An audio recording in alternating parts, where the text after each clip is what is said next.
assumez la responsabilité de votre joie. Je donnais à Dave la responsabilité de ma joie. Il ne me rendait pas heureuse, j'étais en colère contre lui. Et Dieu m'a dit un jour, arrête de donner à Dave la responsabilité de ta joie. C'est ton devoir de rester heureuse.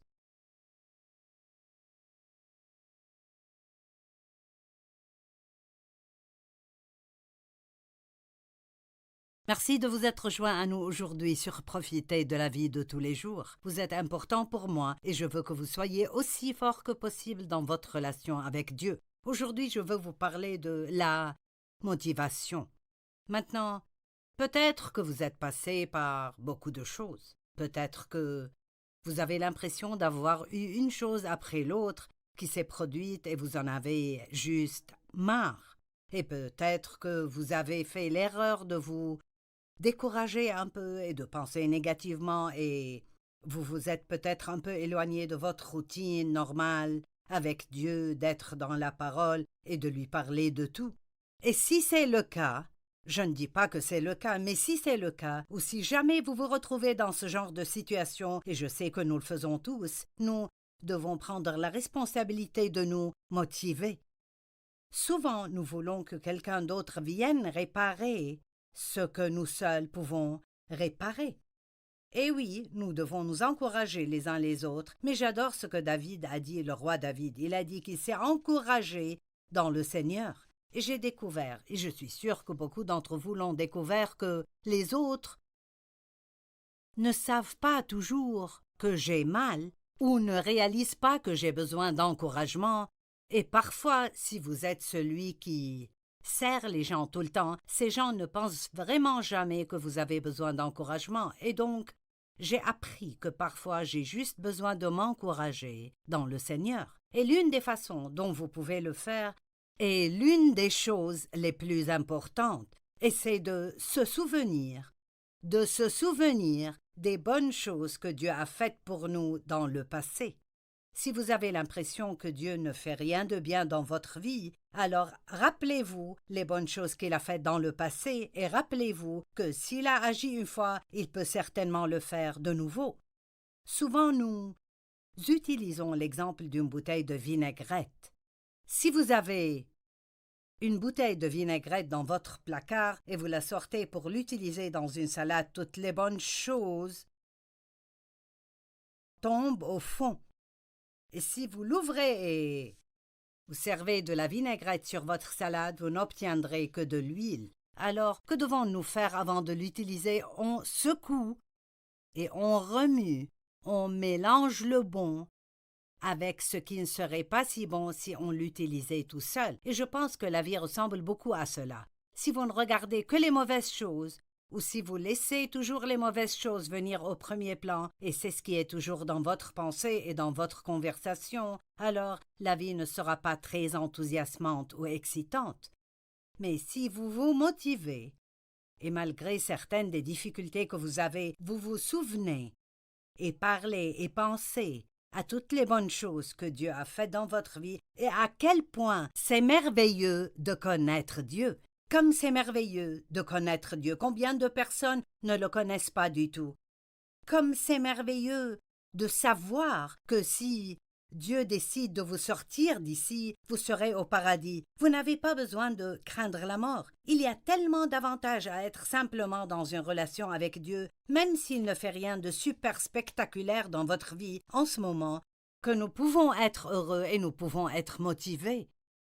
Donc, c'est votre responsabilité de garder le feu pour Dieu et de rester motivé. Nous devrions être enthousiasmés par notre relation avec Dieu. Les gens pensent que c'est parfaitement bien d'aller à une sorte d'événement sportif et d'être heureux, mais si vous êtes trop enthousiasmé par Dieu, alors les gens commencent à dire que vous êtes une sorte de fanatique. Eh bien, Paul a dit à Timothée de se motiver en se rappelant quand les mains lui ont été imposées et des dons lui ont été transférés, et Dieu l'a appelé pour être utilisé dans le ministère. Dans 2 Timothée 1,6, la Bible amplifiée dit « C'est pourquoi je te le rappelle, ranime la flamme, ravive les braises, laisse-les brûler, Ravive le feu du don gracieux de Dieu, le feu intérieur qui est en toi, que tu as reçu lorsque j'ai posé mes mains sur toi avec les anciens à ton ordination. Maintenant, j'ai juste le sentiment que c'est tellement nécessaire pour certains d'entre vous, parce que vous avez un peu perdu votre flamme, vous avez un peu perdu votre enthousiasme. Et peut-être que lorsque vous avez reçu Christ comme votre sauveur, vous étiez tout enthousiasmé, mais maintenant, vous êtes devenu froid. C'est peut-être parce que vous traînez avec trop de personnes du mauvais type. Les gens avec qui vous sortez ont beaucoup à voir avec votre humeur et votre attitude. Si vous êtes tout le temps avec des gens négatifs qui ne veulent parler que de tout ce qui se passe de négatif dans le monde, je ne sais pas pour vous, mais j'en ai vraiment marre. Je veux entendre de bonnes choses. Vous n'entendrez pas de bonnes choses aux nouvelles. Si vous écoutez tout ce qui se passe dans le monde aujourd'hui, vous penserez « il n'y a aucun espoir en quoi que ce soit ». Mais nous sommes nés de nouveau dans un espoir vivant et nous avons toujours de l'espérance en Jésus-Christ. Et peu importe ce que vous traversez en ce moment, peu importe combien de temps cela dure ou continuera de durer, vous avez l'espérance en Jésus que quelque chose de bien arrivera avec vous, et Dieu prendra tout ce que Satan entendait pour votre mal, et il le transformera pour votre bien. Alors faites attention avec qui vous passez votre temps, parce que les gens peuvent vous tirer vers le bas. Soyez entourés de personnes qui vous élèveront. L'une des façons dont nous nous exhortons nous-mêmes est quand nous nous souvenons. Je veux que vous y pensiez. Souvenez-vous, vous pouvez vous énerver à cause de vos souvenirs. J'ai été abusée sexuellement par mon père et j'ai eu une enfance difficile. Je ne passe pas mon temps à y penser. Mais je pourrais, si je le voulais, juste m'asseoir maintenant et passer les 15 prochaines minutes à penser à tout ce que mon père m'a fait, et je pourrais m'énerver et me troubler. Mais au lieu de faire cela, je pense à la façon dont Dieu m'a délivré et comment il m'a guéri, et à toutes les choses merveilleuses qu'il a faites dans ma vie, et je crois qu'il fait cela et continuera à le faire. Maintenant, pensez à ce que je dis. Vous pouvez vous énerver en pensant à la mauvaise chose, et vous pouvez vous exhorter vous-même et améliorer votre attitude et votre humeur en pensant aux bonnes choses.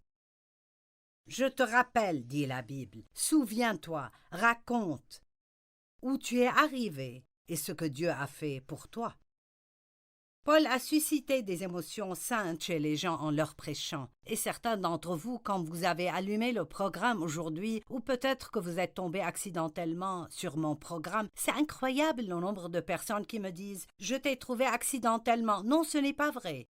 Je crois que si vous regardez en ce moment, c'est parce que Dieu veut que vous regardiez en ce moment. Et je crois qu'il y a un but à ce que vous entendiez cela aujourd'hui. Et Paul a dit « Ma parole et ma prédication ne reposaient pas sur les discours persuasifs et attirants de la sagesse humaine, mais sur une démonstration du Saint-Esprit et de puissance, une preuve de l'Esprit et de la puissance de Dieu qui opère en moi. » Et voici ce que cette puissance faisait pour les gens qui écoutaient Paul, et je crois qu'elle peut faire cela pour vous maintenant, et qui motive dans la pensée de ceux qui m'entendent leurs émotions les plus saintes et qui les persuadent alors. En d'autres termes, alors que vous écoutez la parole, les paroles que je prononce peuvent vous motiver, vous faire vous sentir mieux, vous exhorter, vous enthousiasmer à nouveau.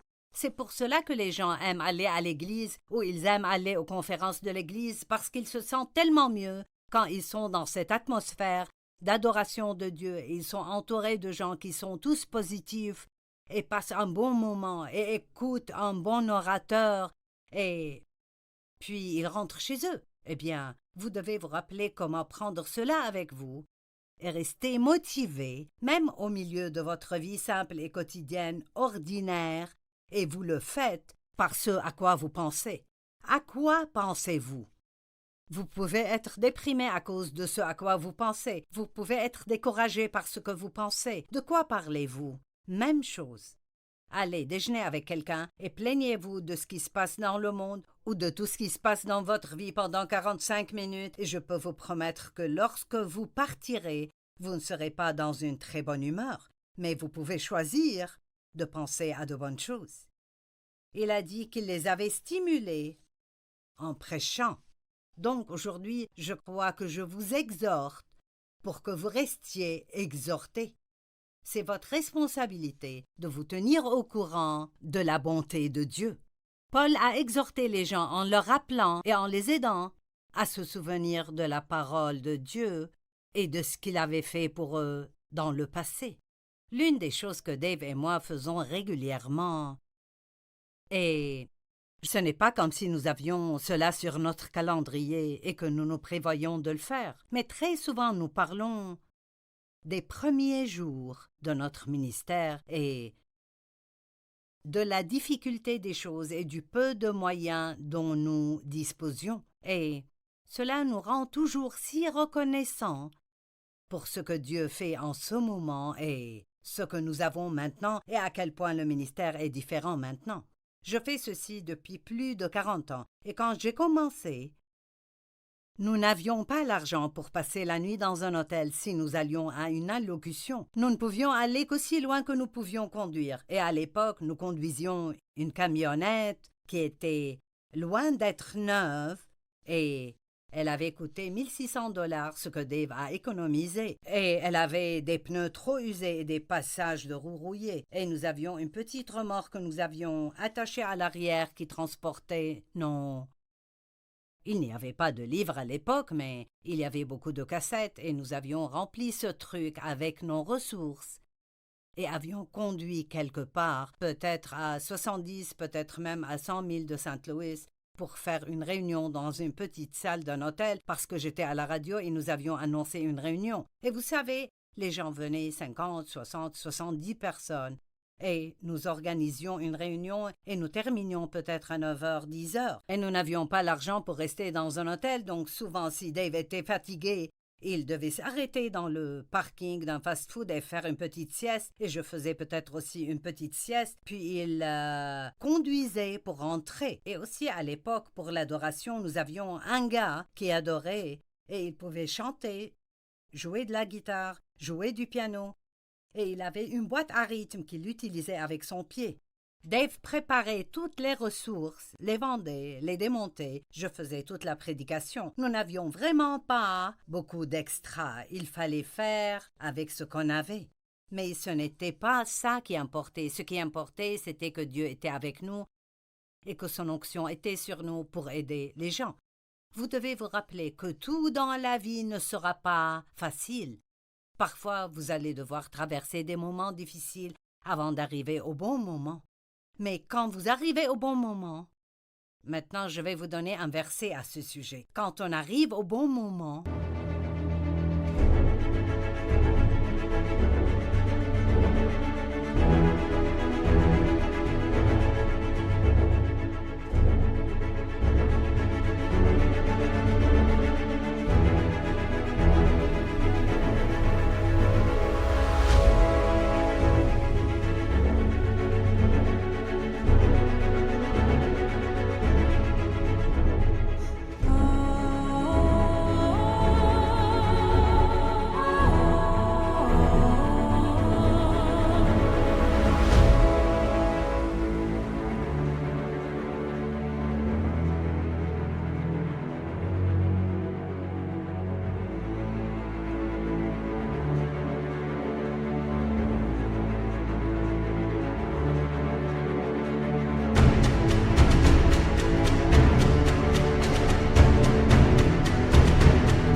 c'est bien parfois de se souvenir des moments difficiles, parce que l'une des choses les plus dangereuses que quiconque puisse faire est de ne pas rester reconnaissant. Peut-être que vous vous êtes plaint de beaucoup de choses dans votre vie et cela fait longtemps que vous n'avez pas pris le temps d'avoir ce que j'appelle une journée de remerciement. Parfois, j'aime mettre de côté une journée entière et je l'appelle une journée de remerciement et je passe cette journée à remercier Dieu pour tout. Quand je prends un bain, je remercie Dieu pour l'eau chaude. Tout ce à quoi je peux penser pour réaliser à quel point je suis béni. Dans 2 Pierre 1, 12 et 13 et chapitre 3, verset 1, voilà pourquoi Je prendrai soin de toujours vous rappeler ces choses. Je vous rappelle aujourd'hui à quel point c'est puissant de rester reconnaissant. Voilà pourquoi je prendrai soin de toujours vous rappeler ces choses, bien que vous les connaissiez déjà et que vous soyez affermis dans la vérité présente. Oui, j'estime juste de vous tenir en éveil par mes rappels aussi longtemps que je suis dans cette tente. Vous savez que tout ce que je prêche n'a pas à être une chose nouvelle que personne n'a jamais entendue. Ça doit juste être ce que vous avez besoin d'entendre. Et peut-être qu'en ce moment, certains d'entre vous ont juste besoin d'entendre que vous pouvez résoudre tous vos problèmes en étant simplement plus reconnaissant. Vous pouvez résoudre tous vos problèmes en vous rapprochant de personnes plus positives et édifiantes. Ce n'est pas aussi difficile que vous le pensez, mais vous devez arrêter d'attendre que quelqu'un d'autre vienne vous rendre heureux. Assumez la responsabilité de votre joie. Je donnais à Dave la responsabilité de ma joie. Il ne me rendait pas heureuse, j'étais en colère contre lui. Et Dieu m'a dit un jour, arrête de donner à Dave la responsabilité de ta joie. C'est ton devoir de rester heureuse. Très souvent, nous ne prenons pas nos responsabilités et nous voulons que les autres fassent ce que nous devrions faire nous-mêmes. Maintenant, ces écritures que je vais vous lire sont très importantes pour moi parce qu'elles m'ont été mises sur le cœur à un moment très important. Deutéronome 8:2, 10 à 14 et 18 et 19. Souviens-toi de tout le chemin que l'Éternel, Dieu parle, où Moïse parle aux Israélites, que l'Éternel ton Dieu t'a fait faire pendant ces 40 ans dans le désert. Il leur a fallu 40 ans pour faire ce qui était un voyage de 11 jours.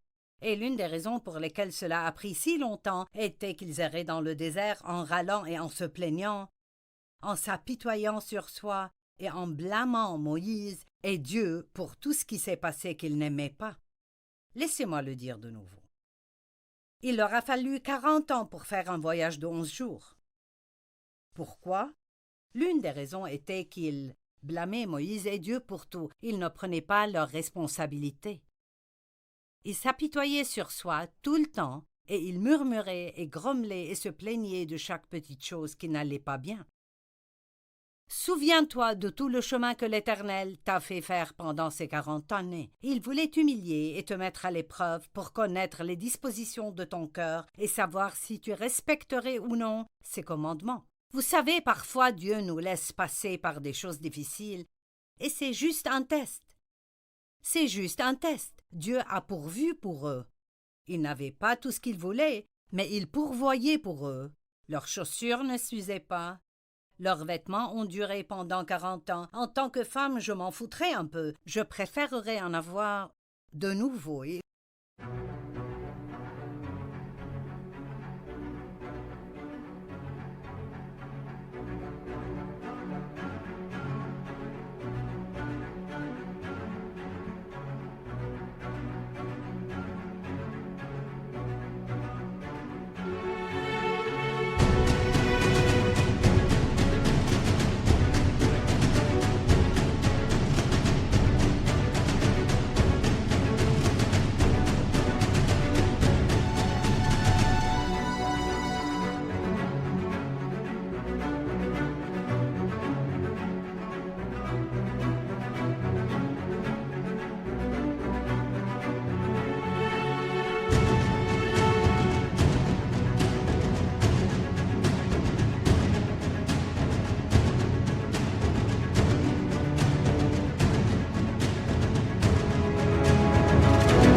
N'ont pas eu tout ce qu'ils voulaient, mais Dieu a pourvu à leurs besoins. De l'eau est sortie d'un rocher pour qu'ils la boivent. Leur nourriture tombait du ciel tous les matins, elle s'appelait la manne. Et ils en ont même eu marre. Au début, j'en suis sûre, c'était un grand miracle. Et ensuite, ils en ont eu marre. J'ai passé de nombreuses années de ma vie où je n'avais rien de trop. Mais je dois me tenir ici et dire maintenant que Dieu nous a toujours aidés. Il a toujours pourvu pour nous. Ce n'était pas toujours facile, mais il nous a toujours aidés. Et Moïse leur dit, « Souvenez-vous de ces 40 années pour pouvoir apprécier ce que vous avez maintenant. » Les versets 10 à 14 disent « Lorsque tu mangeras à satiété, tu béniras l'Éternel ton Dieu pour le bon pays qu'il t'a donné. Veille bien à ne pas oublier l'Éternel ton Dieu au point de ne pas respecter ses commandements et ses règles que je te donne aujourd'hui. Lorsque tu mangeras à satiété, lorsque tu construiras et habiteras de belles maisons, lorsque tu verras ton gros et ton petit bétail se multiplier et tout ce qui est à toi se développer, oh, cela est si bon, ne laisse pas ton cœur s'enorgueillir et n'oublie pas l'Éternel ton Dieu. » C'est dommage que parfois le seul moment où certaines personnes crient à Dieu et le veulent, c'est quand elles ont un désastre dans leur vie. Écoutez, criez à Dieu de la même manière tout le temps. Vous avez autant besoin de lui dans les bons moments que dans les mauvais moments. Et donc, ils avaient traversé une période difficile dans le désert, et maintenant les choses vont beaucoup mieux pour eux. Dieu les multiplie et les choses vont beaucoup mieux pour eux. Ils ont des maisons, de la nourriture, et juste les choses sont bonnes, mais ils ont oublié Dieu. Et il a dit, faites attention quand vous faites cela, parce que si vous oubliez, vous retournerez d'où vous êtes venus. C'est l'une des choses qui sont arrivées en Amérique. Nous oublions, ou nous avons oublié, ce que Dieu a fait pour bâtir ce pays, les miracles que Dieu a faits, et tous les gens qui se sont sacrifiés et ont donné leur vie pour ce pays. Tant de miracles et de liberté. Et donc maintenant, au cours des dernières années, il y a un mouvement pour se débarrasser de Dieu, le faire sortir des écoles, retirer les 10 commandements des murs, enlever la prière à l'école ou en public, enlever tout ce qui représente Dieu, s'en débarrasser, enlever les croix, ceci et cela. Et vous savez quoi? C'est l'une des raisons, ce n'en est pas une, c'est la raison pour laquelle nous avons les problèmes que nous avons en Amérique en ce moment. Et ce ne sera pas réglé par la politique, ce ne sera réparé que par les gens qui retourneront à Dieu en masse. Bien sûr, il y a des gens ici qui aiment Dieu, mais nous avons besoin que les gens se lèvent, nous avons besoin d'un réveil, nous avons besoin que les gens disent « Dieu, nous ne serions pas ici, nous n'aurions pas les choses que nous avons, nous n'aurions pas la liberté, nous n'aurions pas les bénédictions financières que nous avons dans ce pays sans toi. » Dieu veut que dans les bons moments, nous nous souvenions de ce qu'il a fait pour nous dans les moments difficiles. Je me souviens du jour où on m'a diagnostiqué un cancer de sein, mais je me souviens aussi du jour où ils m'ont dit que j'étais sans cancer. Et je me souviens des 27 ans depuis que j'ai dû subir une mastectomie d'un côté. Pendant 27 ans, à chaque fois que je vais faire un test, une mammographie, ils me disent « tout va bien, tout va bien ». J'ai eu des problèmes, mais maintenant j'ai eu beaucoup de bons moments. Et vous savez quoi?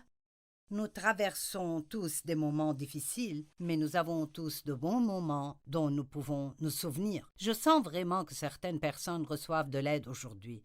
Souvenez-vous des choses que Dieu vous a fait traverser et laissez cela vous donner de l'encouragement que peu importe ce que vous traversez en ce moment, Dieu peut le faire de nouveau. Il ne fait pas toujours tout quand on veut qu'il le fasse ou comme on le veut, mais Dieu est bon. Et il répond à nos besoins et prend soin de nous. Et vous pouvez vous exhorter vous-même en vous rappelant les bonnes choses que Dieu a faites dans le passé. Je dis que parfois nous nous souvenons de ce que nous devons oublier et nous oublions ce dont nous devons nous souvenir. Que faites-vous lorsque vous vous sentez déprimé ou découragé? La dépression se manifeste par une perte d'énergie et d'enthousiasme pour la vie en général.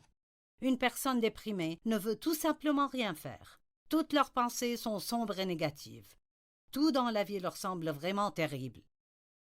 Mais lorsque le roi David s'est senti déprimé, il s'est souvenu d'une grande victoire, d'un événement de sa vie qui le passionnait et l'enthousiasmait. Dans le psaume 42, 5 et 6, il a dit « Je me rappelle avec émotion l'époque où je marchais entouré de la file, où j'avançais à sa tête vers la maison de Dieu, au milieu des cris de joie et de reconnaissance d'une multitude en fête. Pourquoi être abattu, mon âme, et gémir en moi?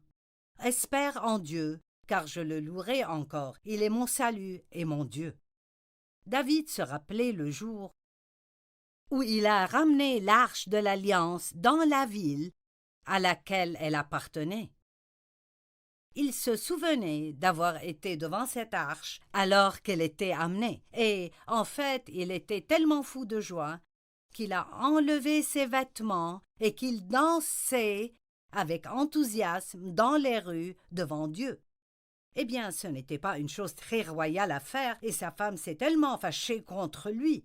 Elle était tellement gênée par ce qu'il faisait.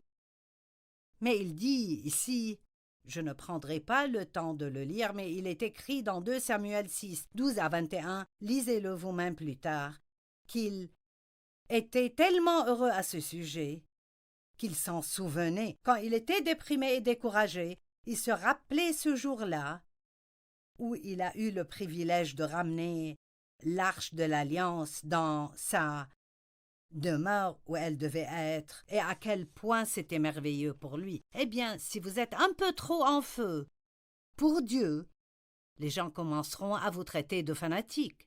Mais nous avons le droit d'être enthousiasmés par Dieu parce qu'il a fait des choses absolument phénoménales et incroyables dans nos vies. Je regarde en arrière et vois comment Dieu a pris soin de nous dans le ministère, comment il a pris soin de nous avec nos enfants, et les choses que nous avons vécues avec eux, et les choses que nous pensions ne changeraient jamais. Je veux dire, j'ai des enfants qui aident à diriger le ministère maintenant, et je me demandais s'ils seraient même capables de se débrouiller dans la vie et de vivre seuls. Vous savez de quoi je parle. J'avais une adolescente qui était tellement désordonnée qu'elle ne trouvait presque rien, et maintenant elle m'aide à prendre soin de moi. Et nos 2 garçons aident à gérer le ministère au jour le jour. Laissez-moi vous dire quelque chose. Dieu a de bons plans en réserve pour vous. Et ne vous laissez pas abattre, et ne vous traînez pas tout le temps avec des pensées sombres et négatives, et ne vous sentez pas déprimé et découragé, et ne laissez pas toute votre conversation devenir négative. Non, c'est le moment de se souvenir des bonnes choses que Dieu a faites pour vous dans le passé et de mélanger ces choses avec certaines des choses difficiles que vous traversez. Et ce sera comme cette bouteille de vinaigrette, alors ça en vaudra la peine.